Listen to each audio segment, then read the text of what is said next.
Good morning, everybody. You are tuned to Computers 2K now on the Nissan Communications Network. I'm Anon, your host for the next hour or so, along with Gal. Good morning. Good morning. And Katie's here. Morning. And Nick is here. I am also here. Good morning. And Spence is here. Morning, So all it- y'all. So it's a full house. Our numbers 561 518 9773. And today's show is made possible by VMix Software and is sponsored by Tom Sinclair of Live Streaming Gear. So, what had happened last week that anybody wants to start? Has anybody tried Grok AI image tool? I have. I've been playing with Grok for a couple of months now. Whatever the latest update was, I installed it. And what I love is I could animate pictures. Yeah, that's amazing.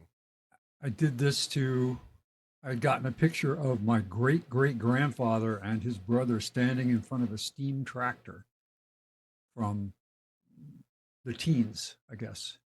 And I animated it. And so they're standing there talking to each other. The wheels are spinning. All this stuff. It's just, I did it with some color stuff, more recent pictures. So Really cool. you brought people back to life, kind of. Yes. It's amazing. I mean, it does an amazing job. It's very, very cool. And I remember this was a big deal back when Peter Jackson started doing it with going back to the British archives, the ministry, whatever they call it, the war ministry or something like that, was giving him pictures and video and film to restore. And this is amazing, but it required supercomputer time to do it. And now it's like, Now you Well, load up an now app it on your still phone and requires it's a done. supercomputer. It just Yeah. they sell it. So Yeah. well, I mean, even with that, I mean, the time it takes to get this done is incredible. It's 30 seconds. yeah, and to be fair, with the rate technology is advancing, we're not too far off from that happening on your phone. Like the actual processing, as well as just the understanding of the commands. So we're advancing there, but yeah, it's Speaking cool. of It's really, really AI, cool. I saw my first AI ads. We do trivia at a local bar, and they've got TVs everywhere, of course, on the sports channels. And during a commercial break, there's this AI trend of like Bigfoot running around with a GoPro, and he's like, "Hey guys, I'm this," and blah blah blah, and there was Bigfoot. They did one with Jesus, and it was clearly AI, and it was promoting. I think it was promoting sports betting or something. Isn't But that bad though that you don't know what the whole message is for? I know it wasn't promoting AI, but it was clearly the AI trend that is on Reels and Instagram. And I was like, well, dang, they probably uh paid pennies to get that done because anybody could go on to, I don't know, even know what they're using, and just type in, oh yeah, Bigfoot holding a GoPro and he's gonna say these lines, and then it spits it out in 2 minutes, and then you just throw it on a TV commercial. So, Gal, you were talking about we're not far from this happening on the phones. So you'll be talking to somebody in the family, and say, "Wait just a second. Granddaddy wanted to talk to you. Hold on, here, talk to him." And you switch it on. Maybe, yeah, yeah. I guess no. I like you already have services today where you fashion the avatar and you have a conversation with that avatar. There's nothing limiting it. Like nothing technology is limiting today that avatar would be based on any image that you give it today, right? Like if today you give a set of images to an artist and ask them to render a 3D representation of that person, they might be able to do that. An AI, a large language model like that knows how to do that, will do it more accurately and faster than any human today, right? And that's with a set of GPUs and a decent machine. They can do it even locally. They don't need necessarily a model hosted elsewhere. The reason all of these models are hosted elsewhere is because if the amount of interaction every single person has, the amount of interaction Spence had with the machine asking it to do that, right? The interaction itself was a couple of seconds, and the processing time took, I don't know, 20 seconds, okay?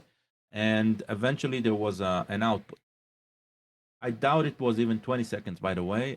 I would it think was that less than that. the even the 30 seconds that Spence waited, that was mostly waiting in queue for the next processing slot, and then the processing slot probably took another 2 seconds. So that time is what you pay today. Let's say you have an API, you're working with the machine, you're paying for the sliver of time that you've been using the CPU and GPU to process these entries.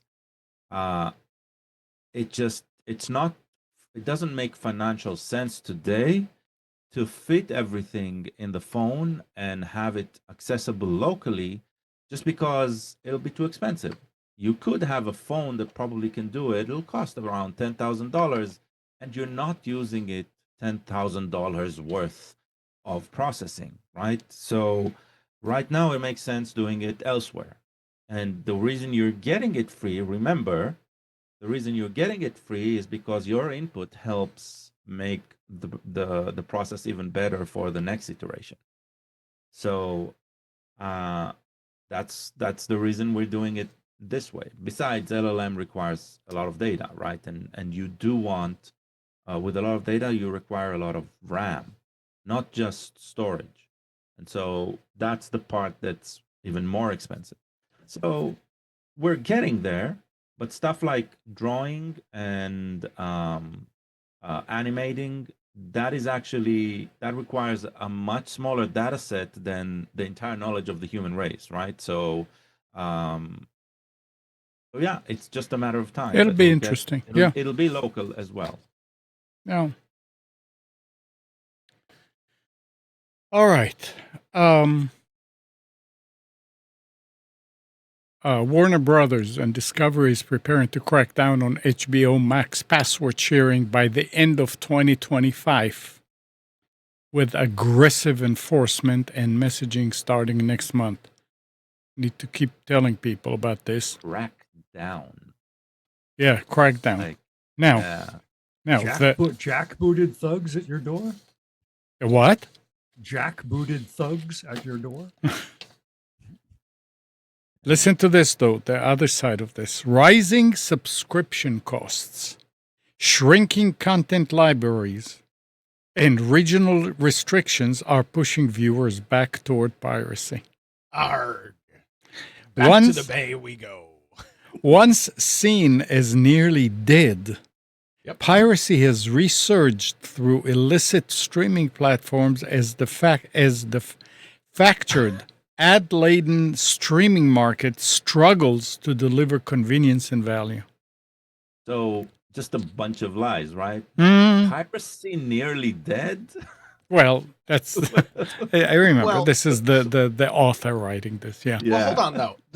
There is some truth to you've heard me say this a gazillion times.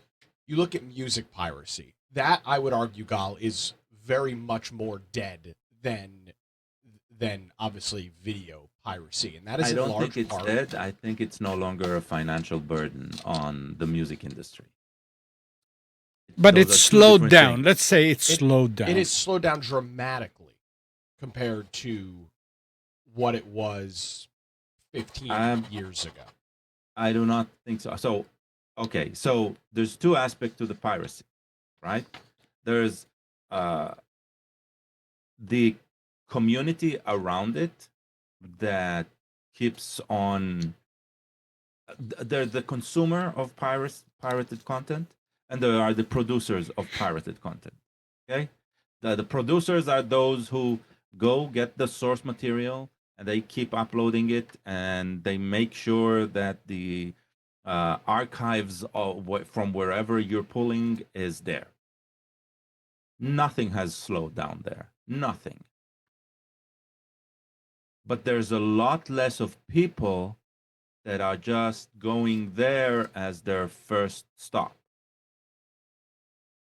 Right? And that has changed. And you're right. It's because the services in music, they sort of make sense at this point. That's my point. I think HBO is cracking down on it, especially for 2025, because the new season of House of Dragons comes out next summer. And I know Game of Thrones was huge, and also I know a lot of my friends in college pirated it because we couldn't afford the HBO subscription in college. And you think that'll change? No. That's my point. I don't think anything of this has really changed. What we did see, we saw more consumer going to pirated content and less consumer going to pirated content. The pirate groups themselves, they continue. Okay. Yes, the That's part. what Okay, so here's your actual stats to back it up. According to Muso, which is a company that music business worldwide, there was a 65% decrease in music-related privacy between 2015 and 2021, according to their charts.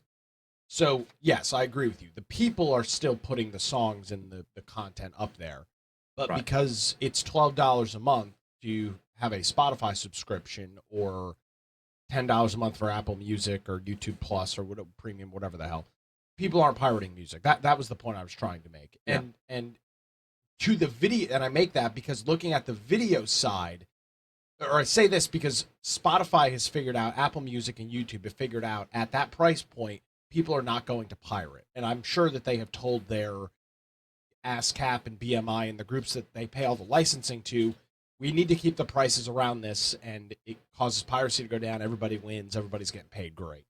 Right. On the video side, it's a complete and utter shit show. I mean, Agreed. you've got shows that pop up, they disappear. Yeah. You have to spend significantly more on subscription services than you would for a regular cable, basic cable service in almost every aspect. If you want to watch, you'll call it the premium shows, which would be stuff on Netflix, Hulu, Paramount, and HBO. Just those four, you're spending more than a basic cable subscription. It makes absolutely no sense, and it's why people are turning back to privacy, because it's $200 a month to watch content. It's absurd. Right. And remember, right, the conversation about this will take down piracy was when Netflix was about $8 a month, Yeah. right? And it's clear today, right, that especially with the competition around this field, this is not going down, right? This is only going up, the subscription prices. So Yeah. I want to Well, add to just a thought that I feel people are more willing to spend money on a service like Spotify for music because people want to hear the same song multiple times. Whereas when somebody watches a movie or they watch a TV show, maybe they only see it like once or twice, but they don't need to see it on repeat. So the quality of spending that money is like, oh, here's $15. I'm gonna watch this once, maybe twice, and then that's it. But with Spotify, it's like $12. I'm gonna listen to this song 100 times in a month, and so for them, the value of $1 for that service is a lot higher. That's a good point. Agreed. But at what point, I at a certain point, it would not, and that's kind of what you've got going on with the video streaming side. Is the base Hulu plan, not the premium, but the base Hulu plan is what, $15 or $20 a month, and there's commercials on it. And they're changing, aren't they changing it again? Probably. I mean, I'm they so change it confused very with frequently. I'm so confused with the Disney and Hulu stuff because I heard that Hulu's going away, but I think it's all rebranding under one thing, but it already is one thing. So Yeah, I it's don't so confusing. understand. I don't understand. Yeah. So It basically for means that your login from one place will work only in one place. so Disney That's probably Plus, Hulu, and HBO with ads starts at $17 a month. Oof. Oh, sorry, that was a lot. Yeah, with ads. No ads is $30 a month. Jeez. And that's not Hulu Live TV. That's just Hulu pre-recorded content. You know how I And get around it? Piracy. And no, is services. Like I have AT&T and I get free HBO Max with my AT&T services. Yeah. And I feel like as these subscription bases keep rising, these bonuses that people are adding on to switch to certain services is going to look a lot more attractive. And I wonder because my mom has Hulu, I don't think she pays for it. I think it comes with Spectrum, or it did at one point, and maybe she pays for it now. But for real though, I've heard my friends and stuff like, oh, I want to go with this provider because I can get this for free. Like it includes 100%. it. I mean, Yeah. I really thought AT&T was attractive because I got HBO, and HBO was the most expensive one at the time. who What are the perks for Verizon? I mean, getting HBO for AT&T makes sense because you need to really focus on the screen, and the reception with AT&T is just horrible. So nobody will bother you. Why do you say that? I've had AT&T for forever. I've never had a It problem. all depends on location. It's just this Sure. house typically. I was about to Yeah. say my AT&T Oh. is fine. okay, so who didn't get an email from Roku? This Roku? week? I don't If know. I did, it went into my spam folder. I got an I have- email from Plex, but not from Roku. No, from My Roku. last Roku email was December 15th, 2024, was a privacy policy update. Well, I've got a few of them last week. Roku has launched Howdy, a new ad-free streaming service that costs $2.99 a month. The streaming platform says it offers 10,000 hours of content from Lionsgate, Warner Brothers, Discovery, and FilmRise, as well as its own exclusive programming known as Roku Originals. So Roku With now ads? has their own subscription fee. I've watched stuff on Roku TV because they had some, and I don't remember specifics, but I remember like some obscure old films that I couldn't find anywhere, or I just wanted to watch once and I didn't want to pay the subscription fee, and it was like, oh, you can watch it on Roku. Yeah. Or what's the other one? What's the other free one? Tubi. Tubi is one. Tubi, and- yeah. On Tubi, I watched 28 Days Later. It was free on there, and I was like, heck yeah. Well, that's $2.99 a month. I'm seeing. It's called so- Howdy. Yeah, I'm reading just a quick blog post on it, and they are equating it to the early days of Netflix streaming service, where there really wasn't a whole hell of a lot of anything available when it was like $4 or $5.99 a month for original streaming. And so it's all going to be what kind of a contract, what kind of agreement they can make with X or Y provider for content. I mean, as I'm looking, you say 10,000 hours, there's only 1,000 things on it, which only 1,000, but a lot of that is going to be B, C, and D, probably more C and B rated content. Mhm. It's just gonna be garbage junk you don't anyway. want to watch. Yeah, exactly. So, it's a small catalog. But there's always somebody who wants to watch, right? There's a reason you see DVDs that are of no interest to you in the dollar bin at Walmart, because they keep somebody keeps on buying these, right? So yeah, maybe.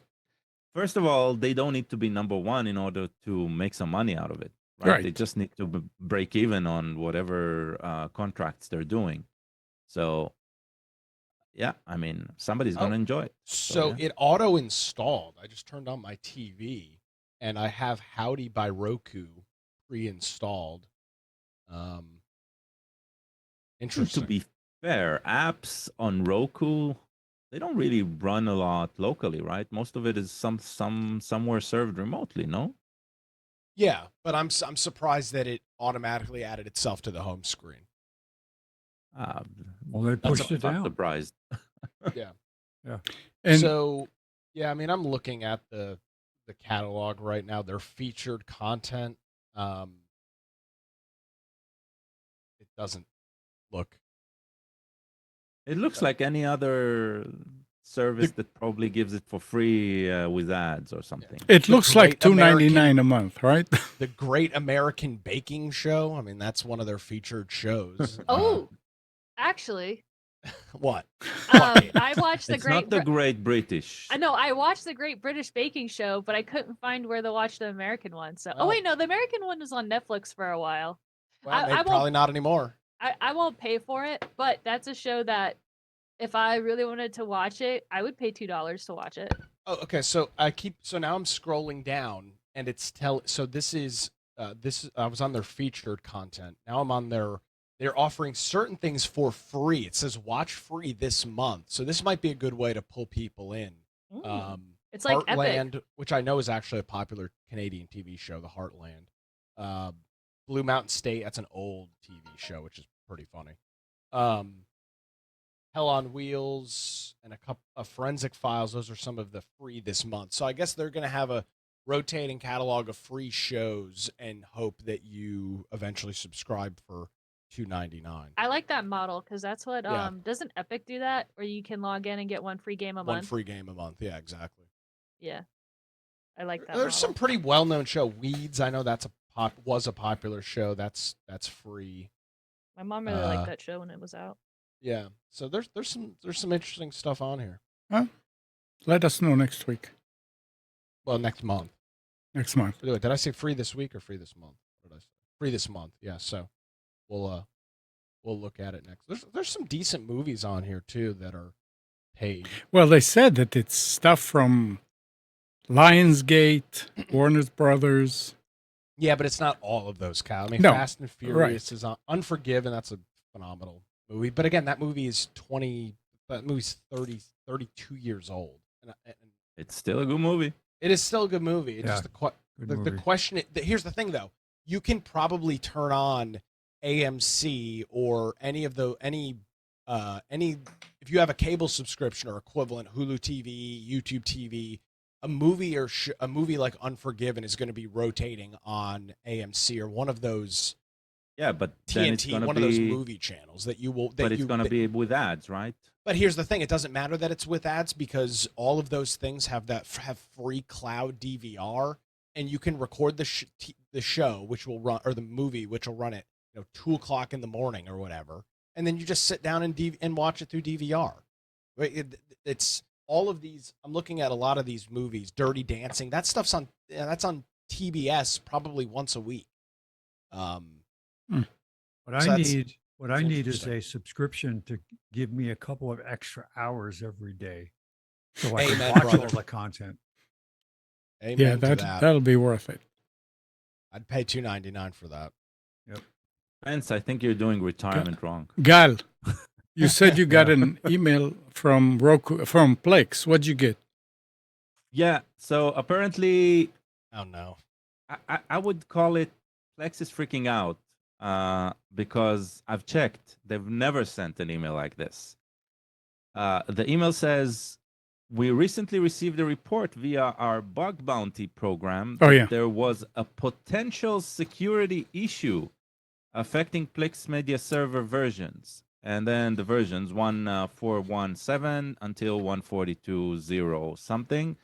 And they're pushing, make it short, they're pushing 1.42.1 blah blah, it Whatever, doesn't really yeah. matter. And to fix that. My problem with this is, one, they are very vague. There is no other detail, not on their website, not on media websites. They're all buy this. This is the first time they've ever issued such an update, like a blast on email saying you must update. I've updated, of course. I'm curious to see the details that will come out probably in a week when they publish what was the, because if this is something that can grant access to a remote Right. entity into your server, it can be a big deal. I mean, Well- I run my stuff on Docker, so I know I'm protected, but still, people are running their Plex servers on Windows and stuff. So Did you get my email with the link to this story? yeah, it says the same. It says the same, but it does say at the end that it has not publicly shared details about how severe the issue is or whether it could be exploited remotely. And you know Right. what? That's I think this is very responsible not to yeah, share I it. understand that. Yeah. Oh, don't get me wrong. I understand completely the process, and I understand why. But that's the thing. The reason, if they are not saying, then it probably is. That's the biggest thing here. And What's the so, version I need to upgrade to? I'm on 140. just the latest one. You're on 142.1, I'm on 141.6. so you need to upgrade. Well, actually, you're not exposed. 141.7 and above. So it's a recent. Yeah, it's So I if should, it's so I should, so I should stay just on update to the 146. latest one, 142.1. So you'll be okay. Okay, I'm doing that. Yeah, it's true Gal, NAS. when I run the fix my Plex script that you put on the machine, I think it updates automatically. it there. updates. I It need seems to like check. it says something, getting latest, whatever. Yeah. Yeah, it's always pulling the latest Docker image for you. Okay. Yeah, True well, NAS's it's Plex update is broken, so that's exciting. Oh, maybe they stopped it. So yeah, maybe Actually, it looks like maybe the TrueNAS store is having an issue because all of the app. I'm trying to update something else, and they're all failing with a network error. Oh no! So you need to check your DNS. They can check their DNS. Yeah, everything's failing. Okay, let's see what else we have. That's going to be interesting.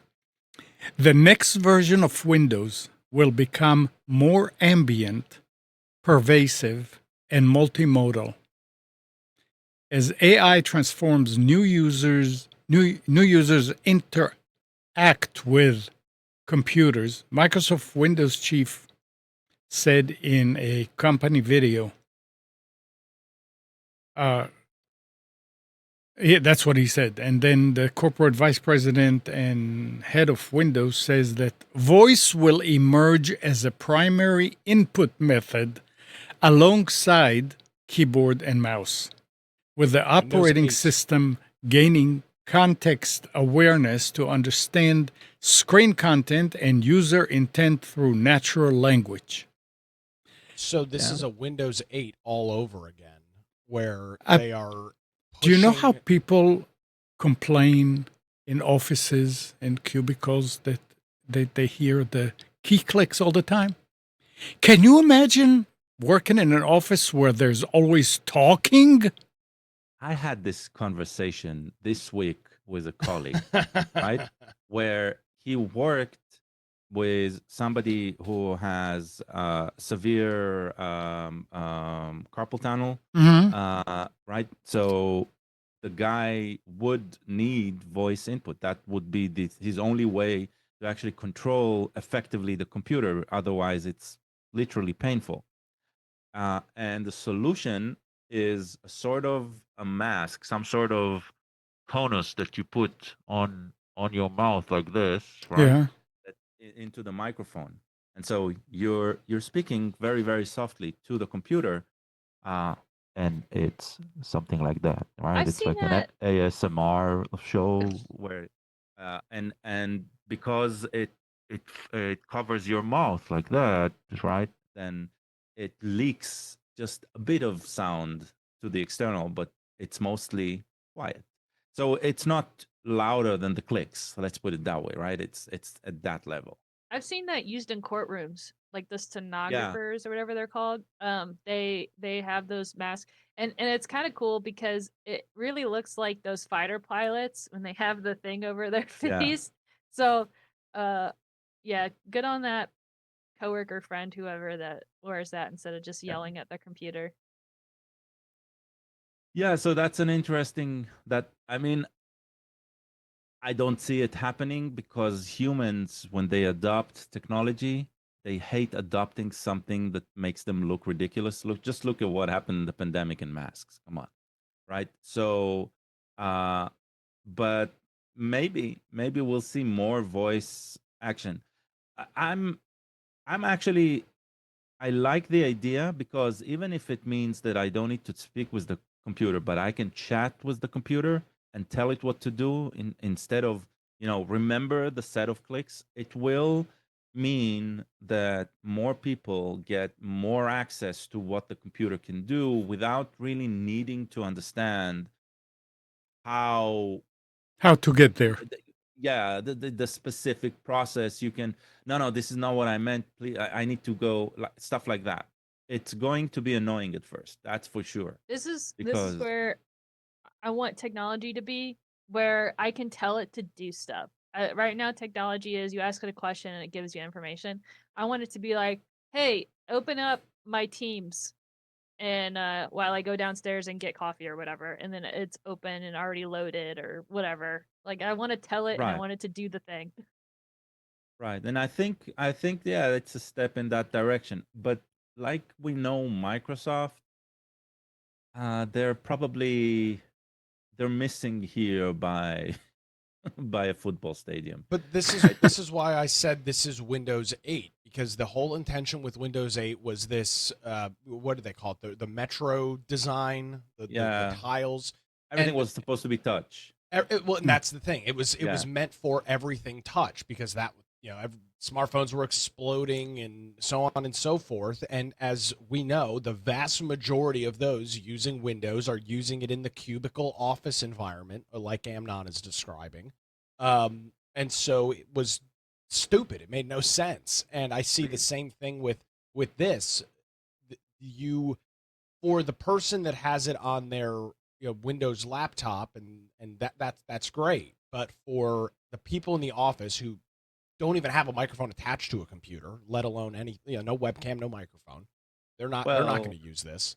there Um, is no office today that does not have a microphone attached to the computer because they're on the computer the entire day. They're with a headset all day, okay, right? but So, maybe. yeah, Um, yeah. okay, touche.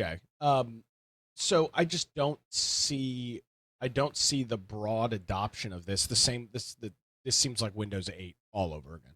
Yeah. Well, You're pushing a trend, which is a good trend. Like voice is obviously continuing to grow. That's why A word and G word home are very popular devices, and you've got multiple of them in your house. But it's the way in which you interact with those versus the way that you interact with your computer. It doesn't it so doesn't seem to make any sense for the user base. I I don't know.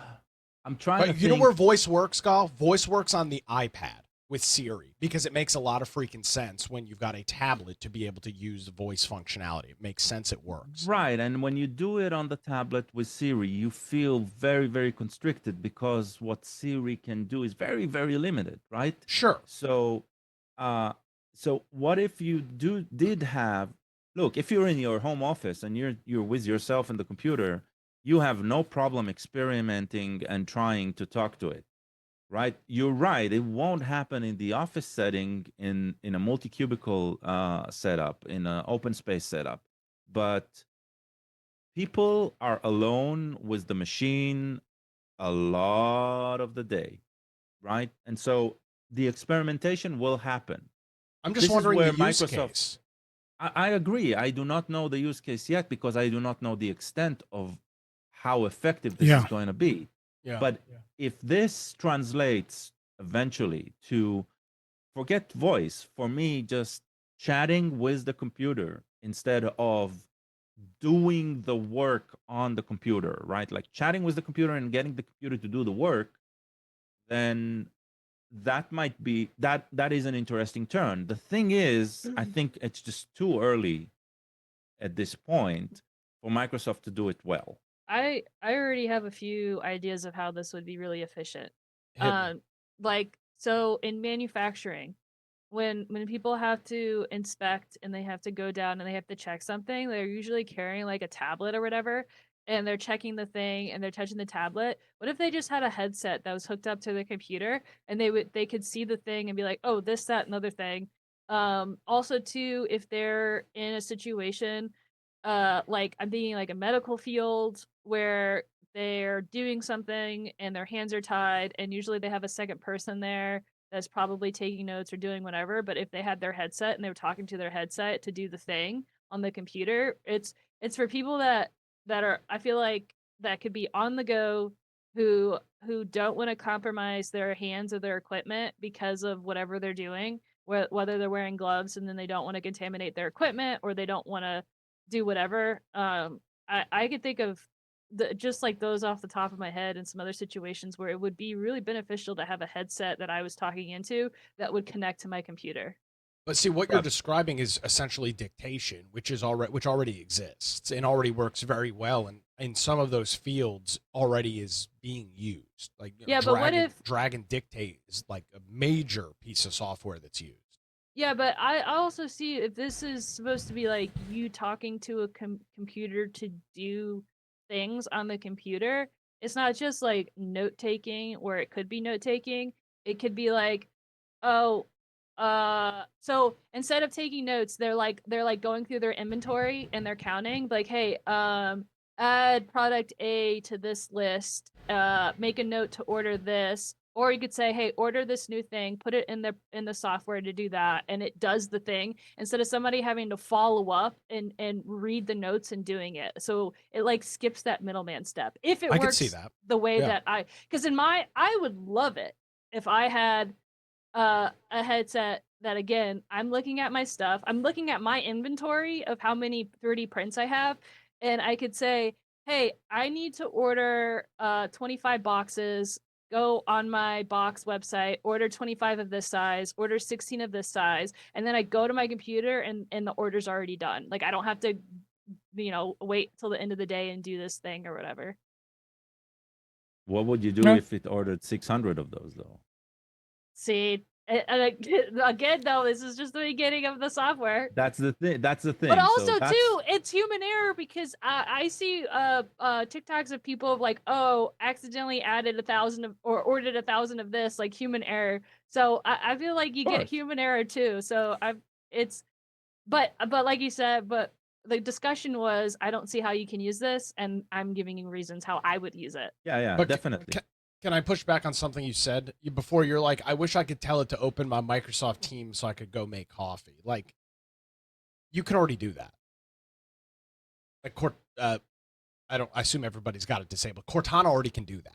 Like, that's already built into Windows right now. And there's a reason that nobody uses it because it's useless. Like the things that it's capable of doing are so remedial. Like, open Windows Explorer. Like, why you take more time saying those words out loud than it is to move your mouse to the bottom of the left-hand side of the screen and open Explorer. I don't know. Sometimes I wake up and I don't want to do No. things. Nick, take a Yes. look at the chat. What's going on in the chat? Pull it up. It will help. Something like this will help a lot of people that have a problem with movement. That's Yeah, but for again, sure. a lot of that already exists. Yeah. There are Oh, yeah. already Oh, yeah. software suites for that. Yeah. So like that the Yeah, but it dictation and takes- the screen readers and that stuff already is there. And I can promise you that Microsoft is not designing this with accessibility in mind. Now, will it help in the nature of accessibility? Yes. But they're not building accessibility. That's not what this is. They are trying to have regular, and what I'll call regular users that do not need any of those accessibility features to speak into their computer. Yeah, so they can capture it. I mean, Windows already has a lot of great accessibility Yeah. things built in. I mean, the built-in Windows screen reader is apparently very powerful. I don't use it, but from what I've seen, it works incredibly well. So I don't know. I don't. What I don't want it to do is punt the rest of the operating system like Windows 8 did. I just want a Jarvis. For a mouse and keyboard user, using the OS is a huge pain in the ass because Microsoft the mouse just is no longer on the screen because they want you to voice text everything. It's exactly the issue with Windows 8. It's useless on a keyboard and mouse. Such a pain to use. All right, let's talk a little bit about Firefox. Firefox 141 rolled out a shiny new AI-powered Smart Tab grouping feature. It tries to organize your tabs using a local model. But it turns out the local inference process that powers it is acting like an energy-sucking monster. Users are reporting massive CPU spikes and battery drain and calling the feature garbage that's ruining their browsing experience. Which browser is this? Firefox 141. Okay, I haven't. I'm using a fork, so I don't know. Yeah. So that's bad. I mean, it's like you're putting too much stuff and you don't check to see what it does. That's not good. Definitely not good. I don't know. Have you used the internet lately? I use Firefox, but I don't use any of these features. Here is an interesting thing. Starbucks patrons in South Korea are setting up de facto offices at the coffee chain, bringing along their desktop computers and printers. The company I'd like to see implemented this. Huh? I'd like to see this. Well, the company implemented a new policy banning bulky items from store locations. In South Korea, where office space is scant, remote workers are using cafes as a cheap place to work. I mean, can you imagine setting up your desktop with printers and sitting there Well, for a cup of remember, coffee? A desktop today is this size. That's interesting. You said this was in Korea? South Korea, yeah. South Korea. Sure as I hell think- wasn't in North Korea. Well, because There's I no think, Starbucks in North Korea. I'm thinking Exactly. in Asian countries, it's really popular to have those internet cafes where you like rent a space and rent a computer. So it kind of would surprise me that they don't have like rent a space for your own computer. They Yeah, but probably do, They but this is probably- yeah, but free. it's expensive. Yeah, exactly. This This is free free. Wi-Fi. Oh, I see. Yeah, that would make sense then. What do? They have to disassemble it and take it home at night and put it back I together in the morning? guess. So okay, so I this seems like a manufactured story. I can't find a single image of this, even in the original article over at the Korean Herald. This is the image they used to show somebody's alleged work from home setup, and this is literally just an iPad with a keyboard. I mean, Yeah. so this is not a desktop. Yeah, and but with a partition. with the partition, yeah, the partition is insane. I'll give you that. Yeah. But this is literally an iPad with a keyboard. This is not a printer. This is not a desktop. There's nothing plugged into this minus a power cable. This seems to be heavily manufactured. But the partition is interesting, and if The partition people is are setting ballsy. up partition, Hey, yeah, you have to get have the That's ruling. crazy. You have somewhere to put your sticky notes and pictures and Yeah, I exactly. think the crazier thing is the monitor, like having to lug that around. Well, it's not a monitor in the image. It's just an iPad. yeah. Wait, I just Well, wish there were some Oh. images. Of No, this. I it can't was a- find images. No, Wait, it was show an it again? iPad and a keyboard. I iPad thought, and a keyboard. I thought the iPod. Oh, I'll stop talking. Yeah. Talk. It's an This was it's an iPad on some sort of stand. I see. And I a thought the keyboard and iPod was headset. behind it. Okay. Starbucks was okay with this until they started bringing their own coffee pots. Yeah, really screwed it up for everybody. All right. A California man sued Microsoft Thursday over its plan to stop supporting Windows 10 on October 14th. With only 3 months until support ends for Windows 10, it is likely that many millions of users will not buy new devices or pay for extended support. He writes in his complaint. These It's users, also likely they won't update if they had an update. like I said, these users, some of whom are businesses storing sensitive consumer data, will be at a heightened risk of a cyber attack or other data security incident, a reality of which Microsoft is well aware. He is asking a judge to order Microsoft to continue supporting Windows 10 without additional charge until the number of devices running the older operating system falls below 10% of total Windows users. Right now it's at 43. Mm-hmm. That's a nice twist on the, hey, you have to support it until it goes down. He is not saying I want you to support it forever. He says you should do it because right now it could be. We'll see what happens. It's interesting. Yeah, nothing will happen with it. Yeah, I doubt a court will allow. I mean, that because if they allow that, yeah. think of what it means for other software manufacturers, smaller outfits, right? If they issue a software, then now it's either I keep supporting something that I don't want to deal with anymore, and I've dealt with the contract material, but then what? It's that or Yeah, go I mean- bust. What happens if Microsoft bankrupts, right? Like, I know not an option at this point. Like, what's the status of the software then? That's a I good don't know. point. It feels something, yeah.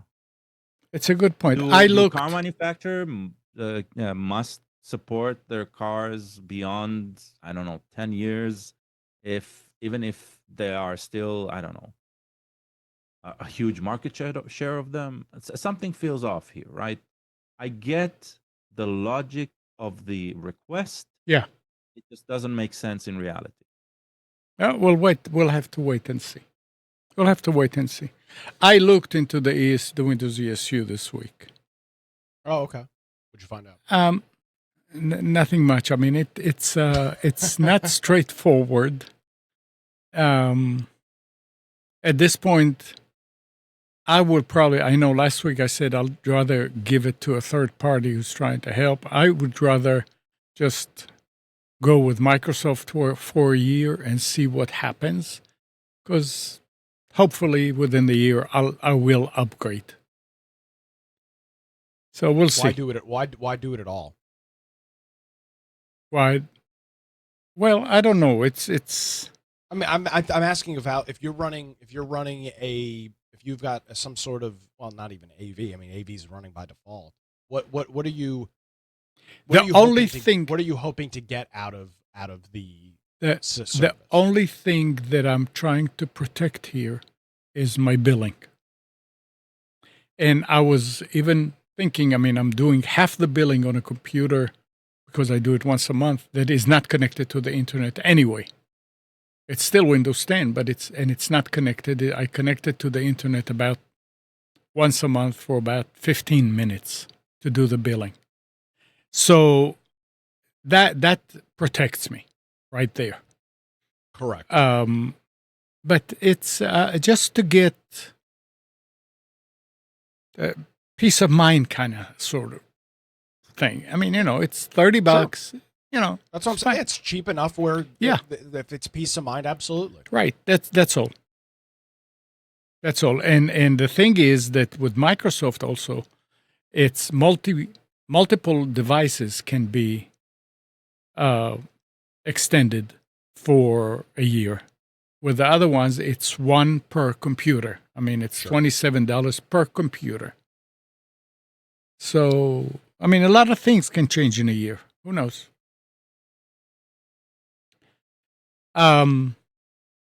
Intel stock jumped 7% after reports that the Trump administration is considering taking a stake in the struggling chip maker to support US based manufacturing. Intel is the only US company with the capability to manufacture the fastest chips on US shores, although rivals, including Taiwan Semiconductor Manufacturing Company and Samsung, also have US factories. President Donald Trump has called for more chips and high technology to be manufactured in the US.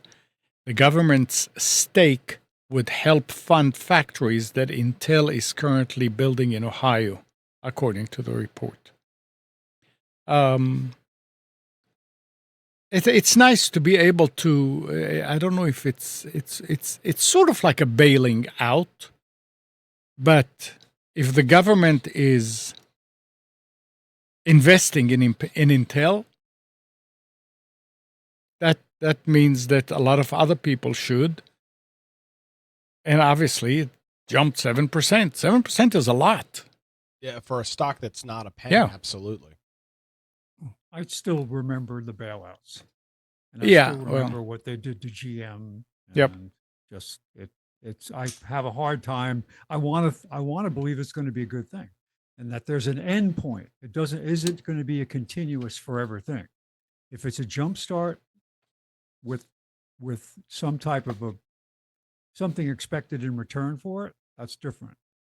But still, it's could be a slippery slope. Well, we'll see. Talking about AI, Google, Cisco, and McKinsey have introduced in-person interviews to combat AI-assisted cheating in virtual technical assessments. Coda Search staffing reports clients' request to face-to-face meeting has surged to 30% this year from 5% in 2024. A Gartner survey of 3,000 job seekers found 6% admitted to interview fraud, including having someone else stand in for them. While the FBI has warned of thousands of North Korean nationals using false identities to secure remote positions at U.S. technology companies, Google CEO confirmed in June that the company is now requires at least one in-person round for certain role to verify candidates possess genuine coding skills. Now, if I'm looking for a job at Google, and I said I'm a coder, and I let somebody else do the interview, they don't know me. And do you think anybody ever would remember my face from that first interview when I go to work if I get hired?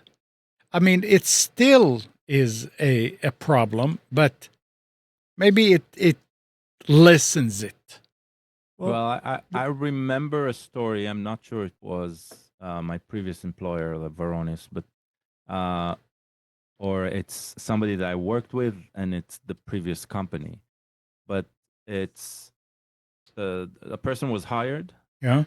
and the person showing up on the video calls later on, like everybody Oh. that interviewed him, right, were scratching their head saying he didn't look like the guy we hired, like the guy we went through the interview process with.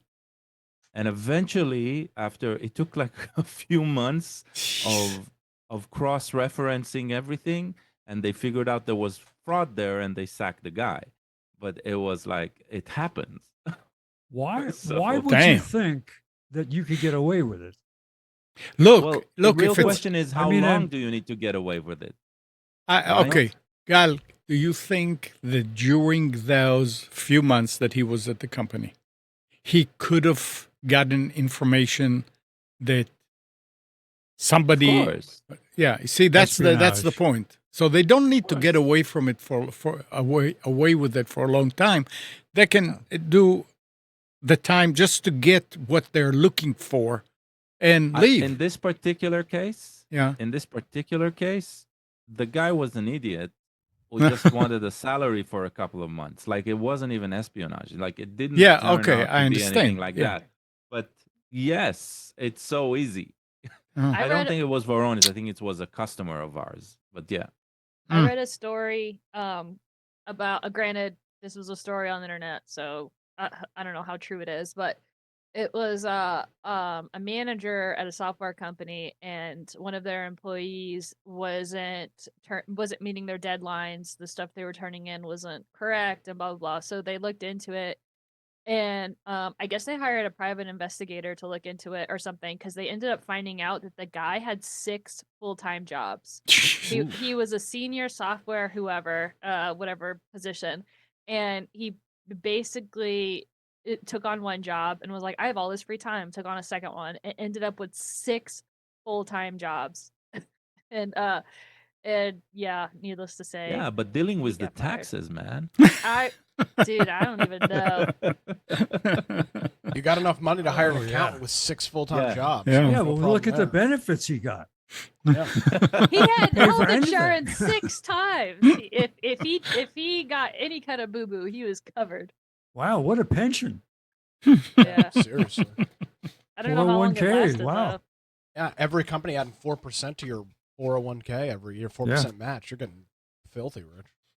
I'd love to see the interview where they say, "Oh, Doctor So and So, we'd like to have you come and join our optical surgical lab.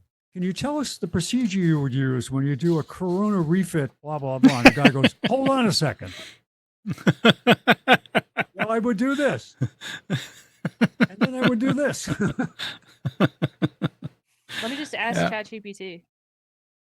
Yeah, well, that's the thing is the AI. I mean, AI is bringing up a lot of good stuff, but a lot of bad stuff too. So it's going to take time. It's going to take time. I didn't consider myself to be like an old fogey, but now I do, because I look at this and I'm not fully on board yet with the great expansive changes and great changes they're going to make. There's going to be a lot of problems. Oh yeah. And I mean, I love what I see that I can use, but the security part of it, and who knows? I mean, look at what happened just recently about the new revelations about embedded technology in home appliances, Wi-Fi attached appliances, that they could do a takeover of your local network and use it to go out and do hacking. What, Yep. these are the things we need to know.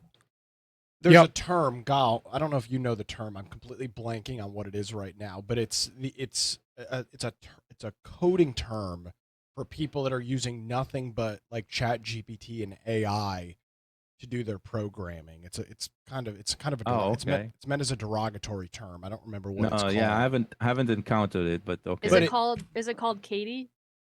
No, but what it's, because Spence mentioned security, and that's kind of what it's based around. Is like you've got a lot of apps and websites and services now that are being 100% developed with AI, and there is no security. There was a story a couple weeks ago I read about a very popular iPhone. So it was some sort of dating app that had risen to some level of popularity. It was a segmented date app. I don't remember what the segment was, like Farmers Only or something like that. And it was all AI coded, and it was in the App Store. And because it was all AI coded, the AWS bucket was publicly accessible. So somebody was able to just pull all of this information, people's driver's licenses, all the stuff that they use to verify their identity on this dating app, because it was not programmed with any sort of security in mind by somebody that knows nothing about programming. And of course, by default, ChatGPT is not worrying about whether this AWS bucket is secure or not, because security, it's not, when you're telling it, make an app that does this, it's not thinking security. Right. And so that's gonna be a big problem. First of all, if you're asking your AI to make you an app, ask it to be production ready.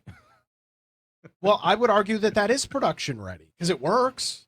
The fact that the AWS instance is publicly available. I mean, we see that happen out in major institutions. It was a couple of years ago that a major company had a problem with that.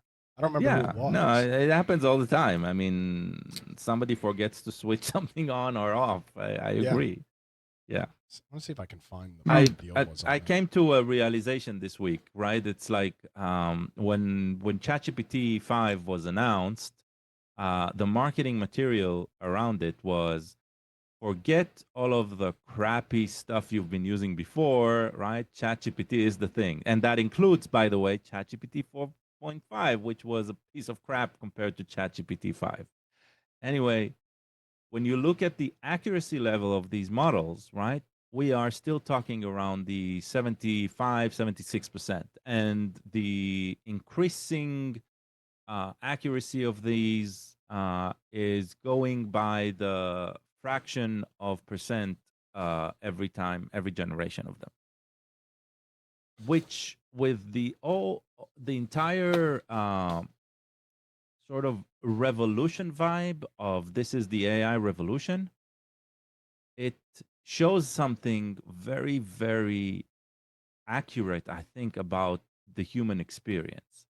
People are getting sacked, right? Because there is a machine that can around 70%, be about 70% accurate. Mm. And that's where we're aiming at. We're aiming at 70%. We're good with 70% as a culture, right? We're accepting the 70%, though the decision makers, they're accepting that the machine will do a 70% okay job, right? Compared to the human being sitting in that same chair.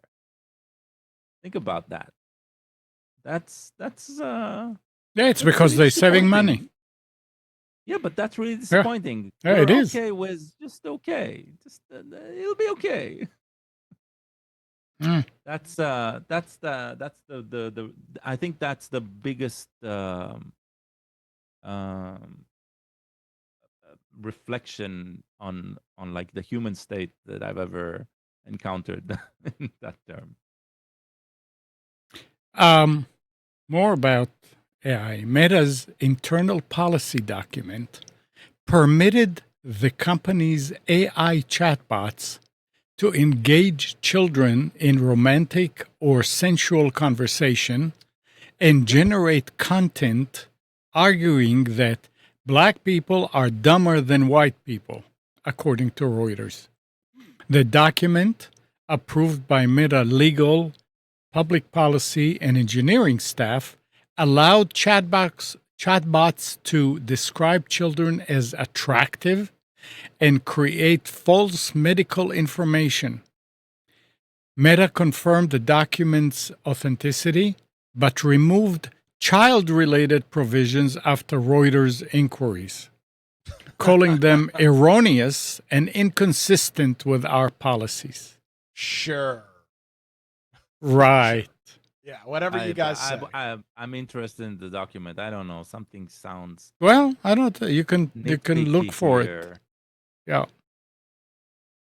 So Is it the interpretation of the writer, of the reporter, that that it says that like the racial stuff, and like it feels that that would not be written verbatim the way it's presented. Well, by saying you cannot do that, it's like saying you can. That may be a situation where it wasn't. Well, no. So the way you program an LLM, right? The way you set it up is you write a very elaborate prompt.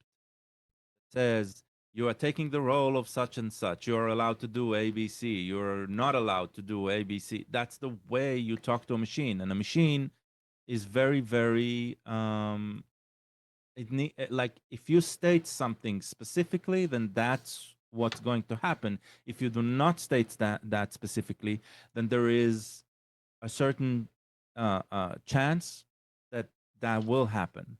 So when you say it should not have blah blah blah blah blah, it's because in the past something in the data set caused it to go that way. And so the way to prevent that is to give it instructions. And the instructions are written word, are phrases like that. So if racial specificity is described in the you shall not, it's basically, it's like military law.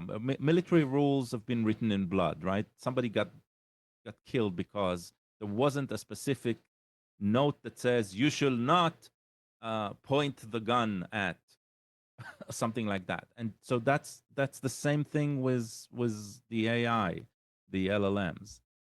So Some of these prompts from the Reuters research are nuts. exactly. What it was responding with like in this one, the obviously this is Reuters doing the research, Right. but referred to it itself, Reuters being the one starting this chat, as an 8-year-old boy, and this chat is going through a full-on sexual thing with it. That's insane. I mean, that's the fact that that was deemed as a quote acceptable response according to the Reuters report is nuts. Yeah, but then again, we need to see who accepted it, how many times. There's a lot of nitpicking here. Yeah, but I mean, I'll tell Meta's- you what, I use ChatGPT well, and I use ChatGPT pretty frequently, and it constantly is slapping me down for things in the political realm. I can't imagine that if I was chatting to it and said I'm an 8-year-old boy, that it would respond to me with anything like this. okay. So the nitpicking I'm talking about, right? There's two aspects to it. One, Meta doesn't have the experience with AI that OpenAI has. Okay, so Fair. if you recall, right, when OpenAI came up with ChatGPT 3.5, and that was like the big blast, where from that point onward, it took over the conversation completely. It was flawed like hell. Like it would either try to hit on you, or it would try to, or it did go into racial slurs, or like there was a lot of shit show that needed to be cleaned up. Okay, so the nitpicking here is coming and claiming that the model is completely flawed because of these aspects. These aspects haven't been tuned out yet. Now, unlike OpenAI, the Meta AI is probably based on what? On what's already in Facebook. And we know that what's on Facebook, right, goes into a lot more personal levels than anything else. So that will include the negative. And so that's the part that probably needs the most fine tuning. And trying to attack the model like that is the right approach. The publicity here is meh. That's what I'm saying. It's not a big deal because it's a quick fix on Meta's side the moment this arises. And whether something is marked as acceptable or not, by how many and by who.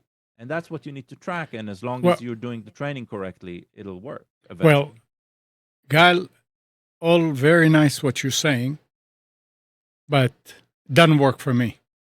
This is like saying if a kid grew up if a kid grew up in the ghetto and he learned to fight for himself and he goes somewhere else and he punches people out because they look at him the wrong way, he cannot claim, oh, I didn't know, nobody told me, or I mean, I'm used to this. No, there are certain things Meta cannot just get away with it by They're saying, not getting away with it. well, They're not getting away. They're getting slapped on the wrist and they're fixing it and they're moving on. They didn't do it intentionally. That's what I'm saying. Yeah, but at the same token, and I don't know that that would be a good statement. What about if that kid was your kid? No, But then look, it's because you let them get on it and do that, so you would feel different.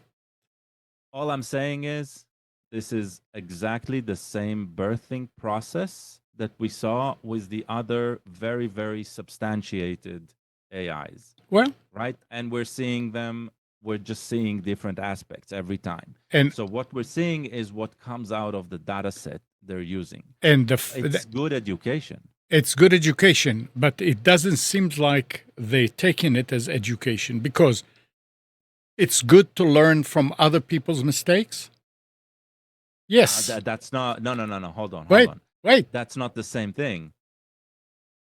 They do not have access to the feedback that OpenAI's model got. So they are learning. They just learning hold on from a other second. people. No. But hold on. Yeah. In what universe do you need ChatGPT's data set to explicitly block out Right. any sort of sexualization with Right. children? I mean, that's insane. I can understand the racism and some of the derogatory comments towards groups. That stuff, yes, you would learn that from some level of feedback, no question about it. But you're talking about something that Well, the is only thing I'm hearing in that report is that the data set of Facebook includes a lot of pedophile content, and that means that guess so, yeah. that the pedophile rings or whatever that are allowing themselves to chat openly are doing it on the Meta's platform. That's the only thing I'm reading and you between don't the lines here. And you don't think that Meta should have, before putting that out, that chatbot, go through it and say, "See, hey, there are flaws in here. Let's fix it before we put it out." Other companies did, and if they didn't, they got slapped. No, I don't think other companies did. That's the thing. I think just Meta is the first one to get caught. That's all. That's the entire difference here. I'm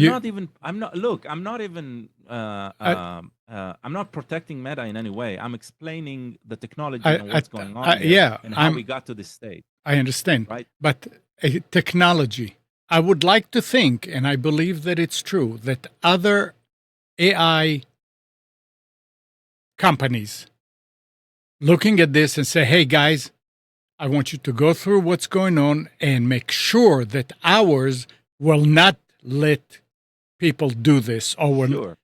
it doesn't mean that they have to have about this in the context of AI, right? Yeah. I don't remember us talking about child abuse and sexuality in previous articles about. What are you AI. talking about? What about the kid that killed himself? Still, anybody who kills themselves, even a kid, okay? It doesn't matter if the last interaction was a bot or not a bot. The problem was there. Let's be clear. Nobody kills themselves because somebody tells you kill yourself. Right. Okay? No, and nobody told him to, but it led to it because of the interaction he had with a female AI. The only thing it led, right? The only thing it led is that there was no oversight. No oversight about what's happening with the kid. No oversight about flagging something like that in the application. I always say this: technology is when it doesn't work. That's when we call it technology. Oh. Right? And we're here just talking tech. We're only talking about where it breaks and where it fails. And as realist as we need to be, right? Technology usually sucks, right? It's the change point that we're dealing with. Spence said a moment ago, right, that he feels like the things are going in a direction that he doesn't like because there's more change to come. And he's seen a lot of change up until now, and he just sees the track. And that's what we are all discussing here. This is the same thing all over again. So it's going to be a shit show first. And here we're getting some glimpse early on of what type of shit show it's going to be. Now, all I'm saying is this is not unique to Meta's model. That's what I'm saying. That's the nitpicking. It's right. It's just this this reporter decided to ask it in this way, and he was waiting for the chance that one of the models will come up with that interaction, and then start asking questions. All right. All I'm saying is it'll change, and we'll see It will a lot of change. change It through it has to change, but it didn't have to come to that, in my opinion. I mean, you don't Okay, then let me ask you. you don't go to a job interview and you didn't even wash your face and waiting until somebody said, "Why didn't you wash your face?" Doesn't that make sense? No, you know what to do because you're a responsible person. The same thing with the AI company. We're You not suppo- talking about a person here. We're talking about a machine that gets With- instructions no. and From who? draws from random sources. And what do the people that work at that company do? What do? Yeah. They fix the errors as they come and Right. show up. And That's an error. that is something. This is what Nick was saying, that it doesn't take somebody to know a whole lot to realize that something like this should not happen. This should be like one of the 10 commandments of programming. Agreed. I'm just saying it's the first time it came up. From Well- this point forward, it will be in the 10 commandments or the 100 commandments that it gets. But Can I without it, there's nothing. I'm gonna add to I'm not shoulda coulda woulda on a lot of stuff, but my friend who works blue collar jobs say that they have all kinds of rules that were put into place that were obvious but got people killed. So now they're rules. Right. Like it stuff happens, you make a rule about it, or Right. you know And you are not saying that people got killed because of the code of that company. It's because they learned from other situations and they say, hey, But let's that's make how sure these that machines learn. They learn from experience, and that experience is somebody needs to tell them, don't do that. So it needs to happen at least once, and in this situation, it happened in the open. Right? That's Well- the difference. I think The Reuters reporter asked it questions Mhm. leading as the same way as Let's- pedophile hunters do today, right? And they got a hook. okay. All right. That's what Let's leave it at that. I mean, we're running way over time here. Well, yeah. Let's hope that, and I hope that it will get better, and I'm sure it will. I mean, I think the people that work there in these companies well, have. if it doesn't get better, they're about to get sued at the wazoo Well, we'll see. and go to That's- jail. All right. Anything else anybody wants to add before we sign out? Any announcements? Any Nope. last minute? No. Okay. Well, thanks, Katie. Thanks, Nick. Thank you, Gal. Thanks, Spence Hat. Oh, the Spence. Yeah. You know what hat that is? Huh? You know what that symbol is on that hat? You're not talking to your mic. You're doing other stuff. Your mic is Oh, way. no, my mic was away. Okay. No, it's no mind. Okay. All right. Thank you and good morning.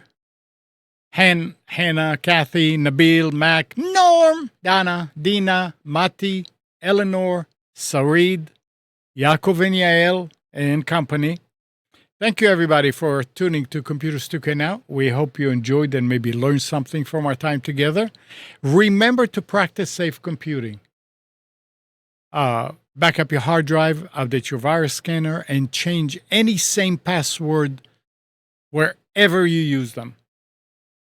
We'll be back here next Sunday at 9, but you can always reach us at computers2know.com.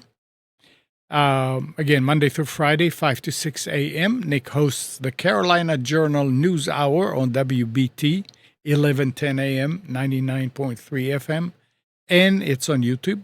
So just search on YouTube for the Carolina Journal News Hour to find out to play older podcasts.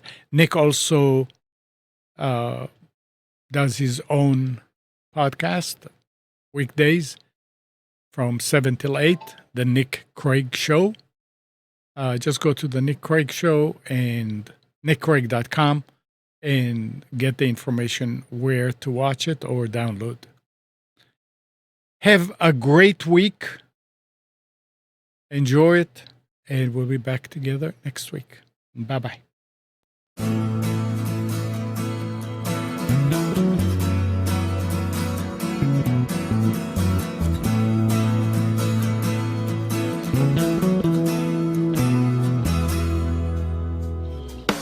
You are tuned to the Nissan Communications Network. If you tuned in too late, you can always watch each program in its entirety or download an MP3 audio file of it in the archives section at nissancommunications.com. Don't forget to subscribe to our YouTube channel, follow us on Twitter, and like us on Facebook. Sponsored by StreamingGear.com and DeltaForce.net.